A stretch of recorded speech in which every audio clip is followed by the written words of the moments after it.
Hi, and welcome back. This is Penny Sansbury and Amy Cornell of Author Marketing Experts, and you are listening to the Book Marketing Tips and Author Success Podcast. Amy, welcome to the show. Thank you so much. I need to stop saying welcome to the show. Sorry, I'm so like, I need to stop saying welcome to the show because you're part of the show. It's not like Amy just drops in every now and again and makes an appearance. I know, but it's a podcast. We're doing this virtually from across the country. I mean, I know. We're getting it. We are, I guess, 13 or so shows in, and we're perfecting it. So bear with us as we continue to, come up with new ideas and new formats. Speaking of ideas, we love feedback. So send us your ideas for shows, things that you want us to cover. We also love reviews. I usually spend lots and lots of time begging for reviews on this podcast. I won't do that today. I'm just going to say that we really love to get your feedback. So, so today we wanted to talk about promoting an older book because Amy, I know that Amy, just so you kind of understand how things work at Author Marketing Experts, Amy's the first person that y'all talk to when you contact us to promote your book. So she is the person that, she checks, she corresponds with our authors or potential authors. She checks out their book, she answers a few questions, and then if it feels like it's a good fit, puts them on my calendar. And one of the things that you get a lot is, I have an older book, is there still hope for me? Right, that's very true. We get a lot of authors that come to us assuming if they didn't promote the book when it originally released, or if it just didn't get a lot of attention, that it can be treated like a new book, like poof, it's new because nobody saw it the first time. And sadly, that's not technically the case. That doesn't mean that you give up, obviously, but it does mean that you have to be realistic about which strategies make the most sense and what kind of limitations there are based on what your topic is or your genre when promoting an older book. But you put a lot of time and energy into creating it and getting it out there. So I really appreciate it when authors come to us and they're like, I know it's old. Is there any hope? Because, the fact that they contacted us means that they have hope. And there's a lot to be done with that. Yeah, absolutely. But I'm glad that you addressed the whole, I put the book up on Amazon and nobody saw it thing, because I get that a lot too. Like, my book is 5 years old, but I've never done anything with it and nobody's seen it. It's like, no, Amazon's seen it. Like, right. There's a publication date on your book. Your book continues to age.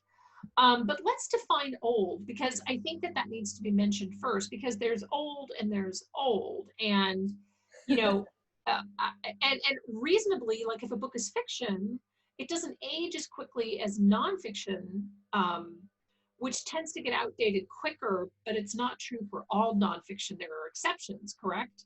Right. So that's, again, as you already mentioned, a big part of when authors first come to us and I start digging into their unique situation and where we can kind of fit in. So you're totally right. There is definitely evergreen content out there. Things that don't change a lot year after year, even month after month, like some industries do. Two really straightforward examples are memoirs or cookbooks. There are even some self-help and self-improvement topics that don't necessarily, it's not an area of self-help or self-improvement that changes a lot, with trends or anything like that. Mm-hmm. But a lot of industry-related niche market books, they do age a lot quicker because it's super competitive. And there's always someone new out there trying to say that they did it better this time around. And a lot of industries change rapidly. Obviously, Penny, you know this firsthand, writing marketing books. Well, and I have a book that's called Red Hot Internet Publicity. And I think the last time that I put that book out there was maybe 5 or 6 years ago. I just want to say publicly, I will never write that book again. And here's why. Because the minute that I finish the chapter on whatever social media platform it is, whether it's Facebook or Twitter, they change something. So that book becomes outdated almost from the minute that I publish it. But there is, and age is a very tricky thing, because let's say, for example, you have a book about a celebrity or a sports figure who just passed away, and maybe the book is 10 years old or more. You could actually start promoting that book to ignite some interest just around this big event that's happened, right? So this is where, older books and topics can become relevant again based on something that's happened in pop culture or whatever. But let's talk about some things that are off the table just in terms of older books, because the more that the book ages, obviously, the harder it is to get reviews. And the challenge, I think, Amy, that you faced when you were dealing with folks who are coming to us with an older book is the first thing they say is they want reviews. Right, because that's usually what, I mean, the big, target is on an older book, is that not only is it old, if nobody saw it, if there wasn't any promotion around it, it realistically doesn't have any or very few reviews. And, if it's evergreen content, there's still creative ways to get reviews, but this is where being realistic about how you do it and who you're reaching out to really becomes important. So definitely true for fiction, even nonfiction with evergreen content. If, as you mentioned, if something happens in the news or concurrent events that you can be creative with and tie into your older book, you can use that angle, and you can go after bloggers and maybe even some print and broadcast media as well, depending on how strong that connection is and how creative you've gotten with making yourself relevant again. Mm-hmm. But, going back to industry specific books that change a lot, with industries that are constantly evolving, you can still reach everyday people, but, you do have to be realistic about bigger media, because the reality is, again, there have been dozens of people since you released your book, if not hundreds, that are out there screaming from the rooftops saying, I've done it better. And it's really hard to break through that again. Yeah. Yeah. And that's the same, with blogger pitching. Sometimes we get books, Amy, and this too, where I say, oh my gosh, I absolutely love this book. I wish it wasn't so old. And by so old, I mean, 9 to 12 months or more becomes a very big challenge to pitch to bloggers, because they have a very narrow window of interest. And it's not anything personal. It's just the fact that once a blogger kind of hits the wall on how many books that they can take, they're only looking for newer titles, right? So if your book is already, a year old, it's probably not, unless they have some random window, it's probably not going to get reviewed. So let's talk about some strategies that we can do. And I know, Amy, you've talked about, for older books, Goodreads is something that can be done. I mean, that is a very ageless marketing tactic, right?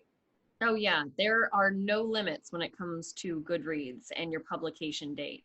And there's a lot of interest for a lot of different genres and even nonfiction topics on Goodreads. Again, I hate to keep nailing those of you that write really specific industry books, but I hope you knew going into it that you had a tough road ahead.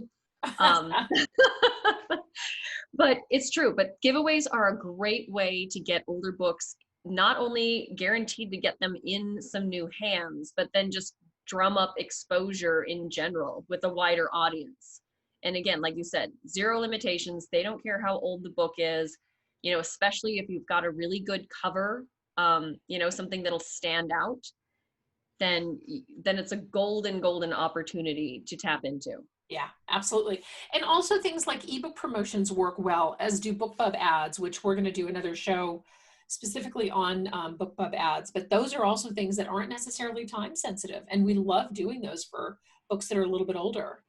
Yeah, because at that point, again, it's more about how the book is presented. Because again, when you're realistic and say, okay, I know my book is older, but that doesn't mean there aren't still readers out there, everyday readers that would enjoy it. And when that's your focus, I think you get a lot more realistic about what will work for you. And, BookBub ads, again, if you've got a great cover, if you've got some really catchy ad copy, they don't care how old the book is at that point, because that's not front and center when they see that BookBub ad. They just see a great cover. They see copy that entices them. Boom, they click over, and you've already fought half that battle. Right. Exactly. Local promotion. Amy, you want to speak to some local promotion? Because we really love doing local promotion for authors, regardless of the age of their book. I do. I wish local promotion wasn't like the last ditch effort that it seems to be with so many people still. Right. While local media may not care that you wrote a book a year ago, which should be expected to some degree, but libraries definitely will. Almost all libraries have events. You need to go and introduce yourself and get involved in those events. A lot of communities have festivals, outdoor markets where you can get in front of people that definitely don't care if your book is older. Obviously at that point you are the draw. You're there in front of them. You can sign the book, chat with them. I say tap into places that you're a regular at. If you've been in your community a while and you have like your regular spots that you go to, be it retailers, restaurants, breweries, whatever it is, if they know you on a personal level, chat with them about doing even a small event. And just, you have to start somewhere, and that kind of quality word of mouth locally is amazing. Yeah, yeah. And if you have a nonfiction book that's older, and there's a story, there's an author that I met 20 years ago when I was first in the industry, and she had a book called Elder Rage, Take My Father Please, and it was about Alzheimer's. And she has been marketing this same book, for 20 years, Whoa. right? Yeah. And she's made updates to it as Alzheimer's there have been breakthroughs and different things have changed. So she's updated, but she's essentially been marketing the same book. But what she did is she stayed relevant by staying on top of her topic and pitching herself to the media, and hooking onto an ongoing story, which has continued to keep her and the book in the news. And consequently, she self-published this book, and consequently she's had a number of big publishers chase after her for deals. But she was able to make more money doing it independently, and so she turned them down. And we all love to be in that position. But she's an example of somebody who really owned her market very, very well, and just continued to keep pushing the message out there. And as the message evolved and changed, and as we said, and new things kind of happened, she evolved and changed with it. So what about social media? Talk to me a little bit about social media, because social media is a great tool for an older book too. Oh, yeah, it's a great way to bridge the gap. And obviously, you can't go back in time, but this is also something, an important lesson for authors that are yet to release a book. If you stay up on your topic or stay in front of readers in your genre on social media the entire time, you've really made that constant connection that prevents your book from aging so quickly. It shows you have staying power, it shows you have dedication, and it's something you can use with media as well, whether it's local media or bigger media. Speaking back to what you said, if something's happening in the current events or in the news cycle that's related to your book's topic, even if your book is older, you can use that as leverage and say, okay, my book is a little bit older, but I can speak to this. This is what I'd like to talk about. Check out my social media. I've been speaking to this for the last decade. Like, I am on top of it. I have something to offer you. And it makes such a huge difference. Right, exactly. The other thing that I really like is, maybe reviving an older book. So let's say, you release the book, and I've had this conversation a lot with authors. They say, I didn't really know what I was doing in marketing. I know a lot more now. Can I start marketing the book now? And I say, yes, absolutely, with, some limitations if the book is, is too old for blogger reviews and things like that. But you could redo the cover of the book and upload it, which is a cover refresh is always really fun and a fun boost for the book. But then, if you're going to do a cover refresh, you want to pay attention to your Amazon book description. Right, exactly. I love a cover refresh. I think a lot of authors hear that. In one, it's kind of, especially if they love their first cover, it's kind of a little ding to their ego as well. But I think they think it's a lot more complicated than it really is. But it's really not that complicated to get a refreshed book cover anymore. And then you can almost always improve your description. Honestly, time gives us so much valuable insight, as do, even if you only have a handful of reviews, a lot of time reviews give you insight as well. And, my suggestion, if you write in fiction, get some feedback from a professional copywriter, a book marketer. If you have an author network that you trust will be honest with you, have them give you some constructive feedback. And if you write nonfiction, this is the perfect opportunity to update your description and align your book with what's happening now, for your topic or for your industry.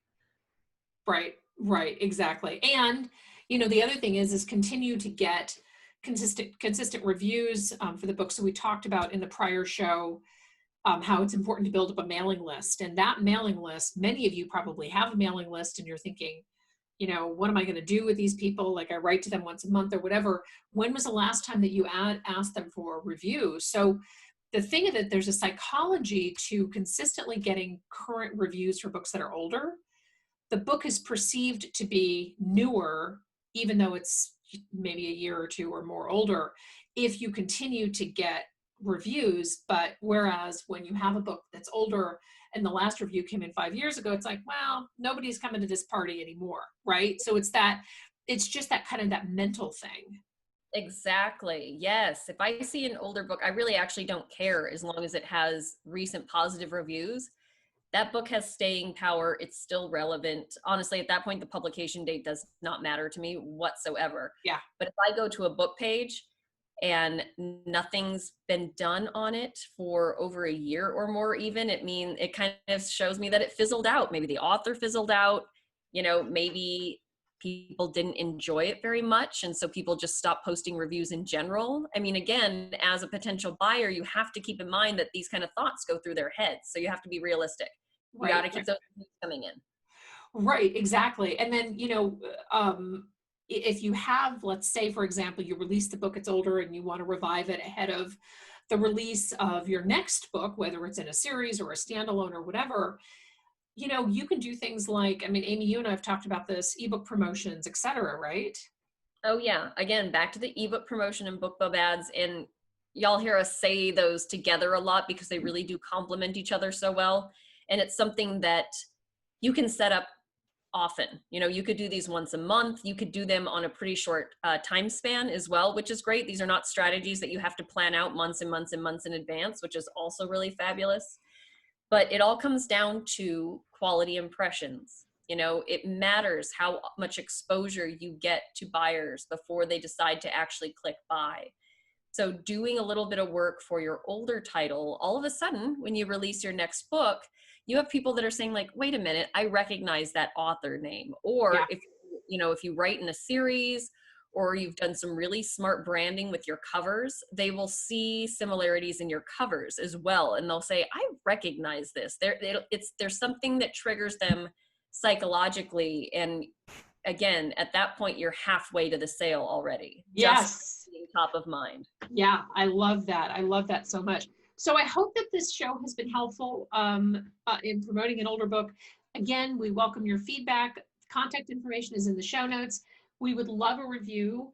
I do check the review page on iTunes a lot, more than I probably should or is healthy. I'm just going to admit that right up front. But we would love a review and your feedback of the show and maybe even how it helped you, or did it spark an idea that you hadn't considered? We wish you great success, and I hope you keep tuning in to our podcast. Amy, thank you so much for being on with me today. Of course. Thank you again. Bye-bye.